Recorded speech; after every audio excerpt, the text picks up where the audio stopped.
Wag daw mag-isip at gumawa ng masama. Di ba, kayo po ang nag-iisip ng masama at gumawa ng masama sa ating Pangulo.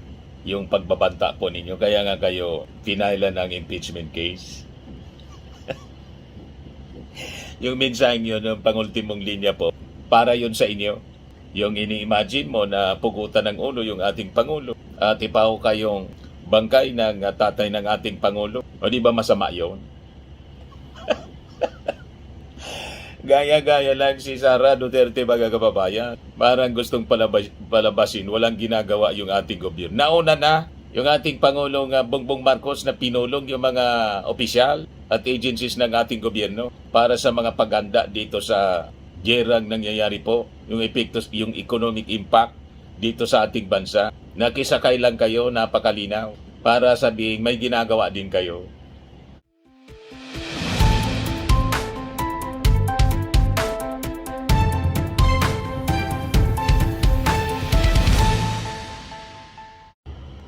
Hello po mga kababayan, si Dante Maratillas. Si Sara Duterte sabi sa ating gobyerno, kumilos na kayo. BP Sara urges government to intensify price monitoring of fuel, basic commodities. Kumilos na kayo. Itong panawagan ni BP Sara Duterte sa iba't ibang ahensya kasabay ng pagtataas ng presyo ng langis dulot ng gulo sa Middle East. Kung magkapag-utos, akala mo ba may ginagawa siya? Sige man lang mga kababayan ng papresko para dumipin siya sa impeachment cases na pinail laban sa kanya. Yun man lang at manira sa ating Pangulo. Dinamay si Lisa Marcos. Dati naman anyang galit. May misent niya sa akin. Yan sabi ni Sara Duterte. Puro paninira at propaganda. At akala mo may ginagawa, mga kababayan kung makautos, feeling presidente. Inauna na yung ating Pangulong Bongbong Marcos na kumilos. Gusto lang niyang makisakay mga kababayan para isipin na may ginagawa din siya. O ito yung scripted na mensahe ni Sara Duterte as if may ginagawa din siya. Mga kababayan, Assalamualaikum warahmatullahi wabarakatuh. Madayaw, umayo adlaw kaninyong tanan. Magandang Puro araw reading. sa lahat. Marami sa atin ang nag-aalala. Patuloy ang pagtaas ng presyo ng mga pangunahing bilihin at kasabay ng pagtaas ng presyo ng langis, mas matindi ang magiging hirap. Binibilang ng mga magulang ang bawat piso. Ayusin ang pagbasa, at Sara, marami ha? sa atin ang nag-aalala sa susunod na mangyayari. Nais kong ipaalam sa inyo, hindi kayo nag-iisa. Tayong lahat ay dadaan sa paghihirap na ito. Mararamdaman natin lahat ang bigat ng pagtaas ng presyo, lalo na ng pagkain. Ngunit meron pa tayong magagawa bilang mamamayan at isang komunidad. At lalong merong kailangang gawin ang pamahalaan. Para sa ating mga lokal na pamahalaan, marami sa mga non-essential na mga aktibidad na gumagamit ng langis ang pwedeng ipagbawal muna, tulad ng parada sa festival. Bumuo ng komite para bantayan ang presyo ng bigas, mantika, pamasahe at iba pang pangunahing bilihin na apektado ng langis at bigyan ng maagang abiso ang mga mamimili at negosyante sa pagtaas ng presyo. Magbahagi ng impormasyon sa pagbabago ng presyo at turuan ang pamilya ng praktikal na hakbang sa pagtitipid, tulad ng pagbawas ng paggamit ng sasakyan at kuryente. Palakasin ang suporta sa lokal na magsasaka at maliliit na supplier upang mabawasan umasa sa imported na produkto para makapagbigay ito ng buffer sa biglaang pagtaas ng presyo. Magpalabas ng mga orders sa pagtitipid sa LGU na susundin ng lahat ng opisina kasama na ng barangay. Bilang individual na mamamayan, ang mga sumusunod ay iilan lamang sa mga pwedeng gawin na makakatulong sa ating pamilya. Bigyang prioridad ang pangunahing bilihin at planuhin ang budget ng pamilya. Bumili muna sa lokal na produkto upang palakasin ang lokal na ekonomiya at mabawasan ang epekto ng pagtaas ng langis. Bawasan ang hindi kailangang paggamit ng enerhiya tulad ng pag-carpooling, bisikleta, at Sinabi na yan ayusin ng ang ating schedule Pangulo ng lakad last week upang pa. mabawasan ang madalas na pagbiyahe. Kapi-kapi ka lang. Ang responsibilidad mo Gaya-gaya. na protektahan ang mga mamimili ay higit pa sa ating mga tao o komunidad. Sa mga ahensya ng gobyerno na may tungkulin dito, kumilos na kayo. Kailangan bantayan ang presyo ng langis at epekto nito sa pangunahing bilihin at transportasyon. Magbigay ng maagang babala at magbigay ng paliwanag para sa mga mamamayan. Ipatupad ang mahigpit na hakbang laban sa hoarding at labis na taas presyo. Gawing regular ang inspeksyon at isarado ang mga lalabag na negosyante. Magbigay ng pansamantalang subsidiyo o price caps sa produktong pagkain at isaalang-alang ang targeted cash transfers sa low-income na pamilya. Magbigay ng advisory sa fuel-efficient na distribution ng pagkain at insentibo sa pampublikong transportasyon. Makakahanap tayo ng paraan upang mapagaan ang ating pasanin sa pamamagitan ng pagtutulungan sa komunidad, pagtangkilik sa lokal na produkto, at pagiging maingat sa ating paggastos at paggamit ng enerhiya. Kasabay nito, asahan natin ang aksyon ng gobyerno na protektahan ang bawat pamilyang Pilipino at tiyakin ang patas at matatag na pamilihan. Malalagpasan natin ang pagsubok na ito tulad ng nalagpasan natin ang pandemya. Higit sa lahat, huwag tayo mag-isip na gumawa ng masama sa sarili man o sa ating kapwa-tao. Mamuhay tayo ng marangal at may dignidad kahit tayo ay dumadaan sa kahirapan. Syukran.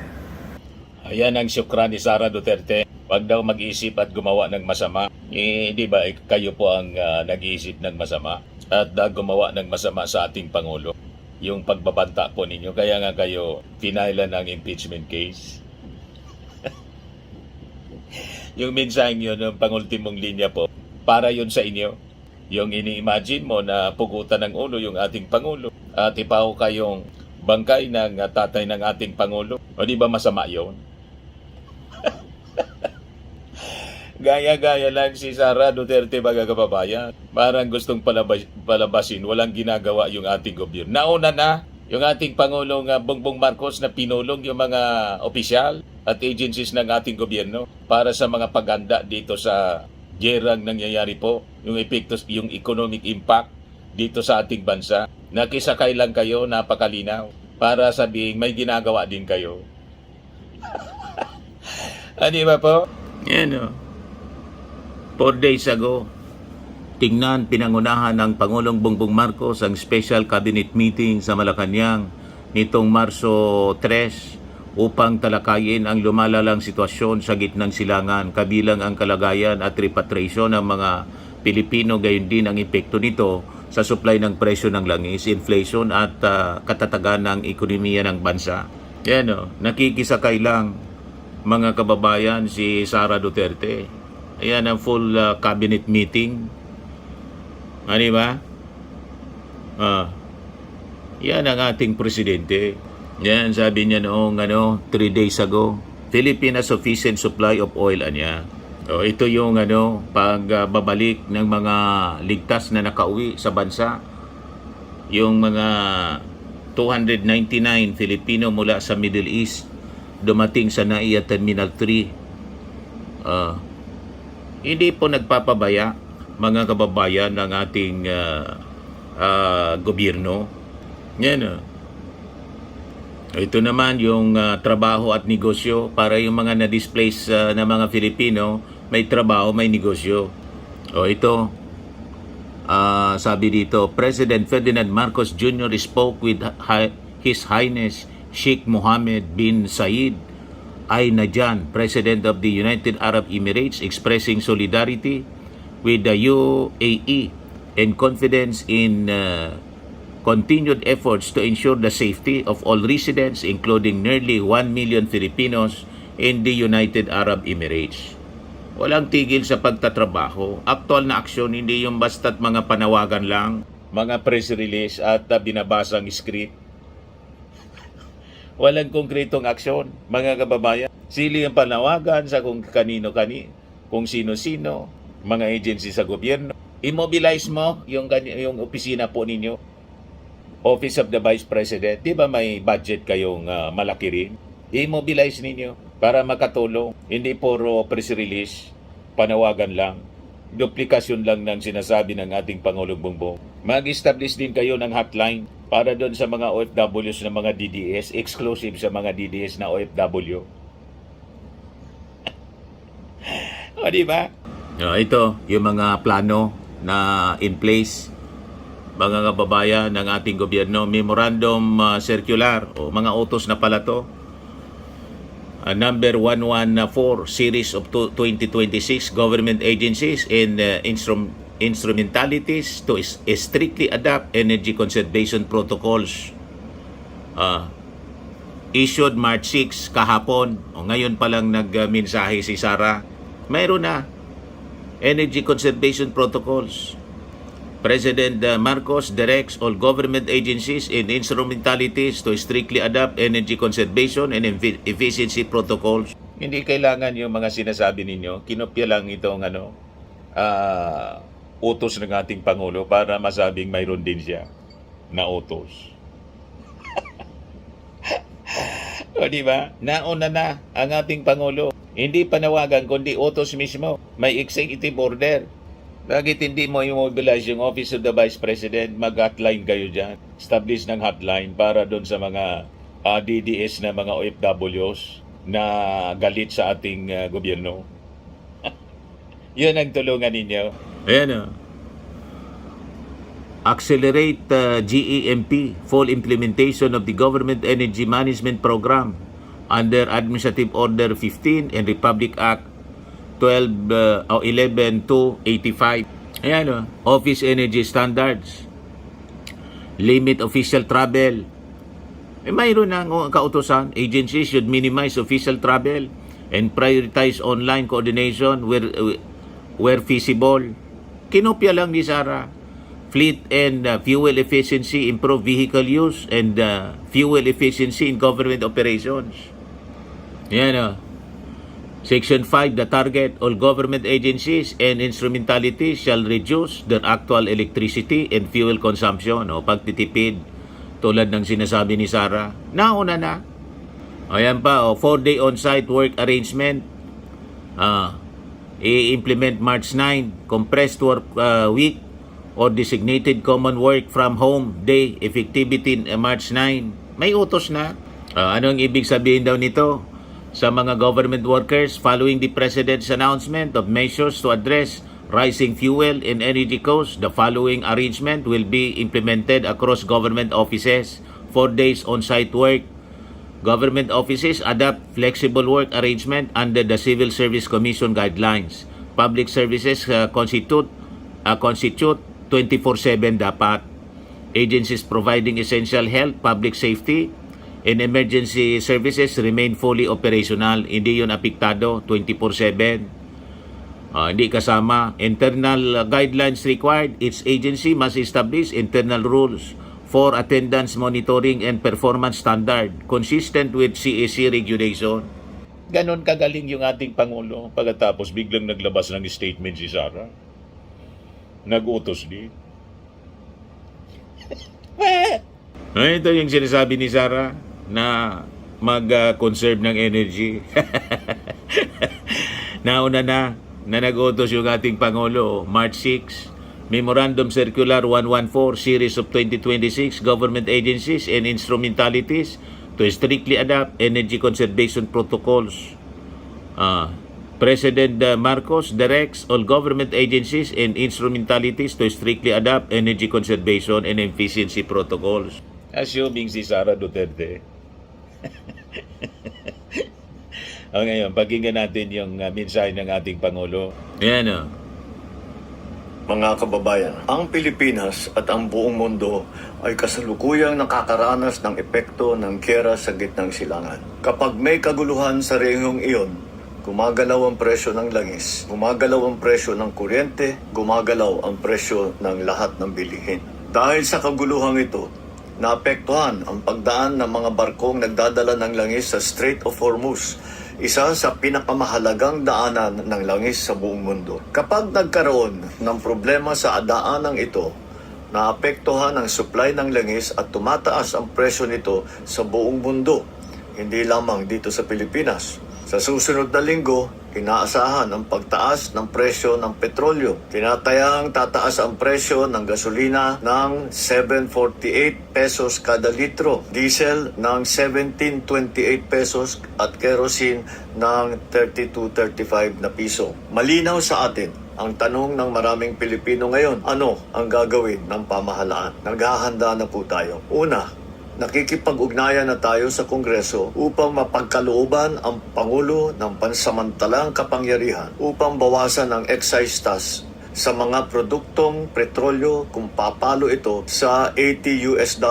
kada barrel. Ikalawa, kinakausap na natin ang Kongreso upang amyendahan ang Biofuels Act of 2006 upang magamit natin ang mas murang bioethanol para sa pagbababa ng presyo ng gasolina. Ikatlo, ilalabas natin sa lalong madaling panahon ang fuel subsidy at cash transfer para sa mga apektadong sektor. Makikipagtulungan ang mga ahensya ng pamahalaan at ang mga lokal na pamahalaan upang matiyak na makarating agad ang tulong sa mga nangangailangan. Kasabay nito, patuloy na minomonitor ng pamahalaan ang presyo ng mga bilihin sa mga pamilihan upang matiyak na walang mananamantala sa sitwasyon na ito. Nakikiusap ako sa ating mga negosyante, mga trader, huwag ninyo sanang samantalahan ang sitwasyong ito. Pinapaalala ko sa lahat na ang hoarding at ang profiteering ay labag sa batas. Para naman sa bahagi ng pamahalaan, simula sa Lunes, 9 ng Marso,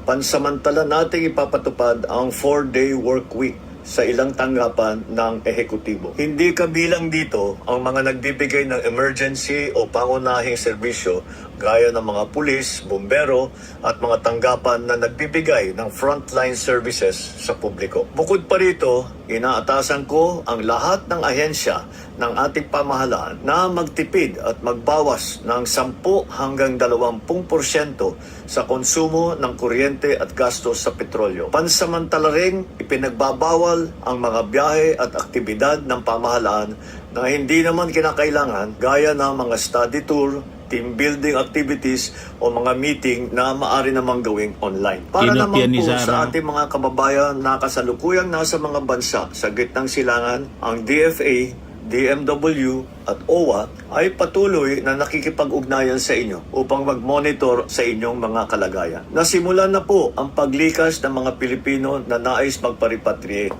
At sa oras ligtas na ang pagbiyahe, mailikas na natin lahat. Mga kababayan, hindi natin alam kung kailan matatapos ang kaguluhan sa gitnang silangan. Biktima tayo ng isang giyera na hindi natin pinili o ninanais. Hindi natin kontrolado ang digmaan, pero kontrolado natin kung paano natin poprotektahan ang Pilipino. Hindi ito ang pinakamalalang pagtaas ng presyo ng langis na naranasan ng ating bansa. Marami na tayong napagdaanan na pagsubok. At sa bawat pagkakataon, dahil sa ating pagkakaisa, pananampalataya sa Diyos, at malasakit sa isa't isa, nalampasan naman natin ang mga ito. Naniniwala ako na malalampasan din natin ang pagsubok na ito. Maraming salamat sa inyong pakikiisa at sa inyong pagtutulungan.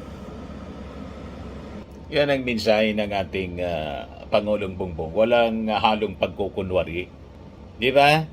Hindi yung puro lang kwento. Puro lang syukran, mga kababayan, na walang kakwenta-kwenta. Puro laway.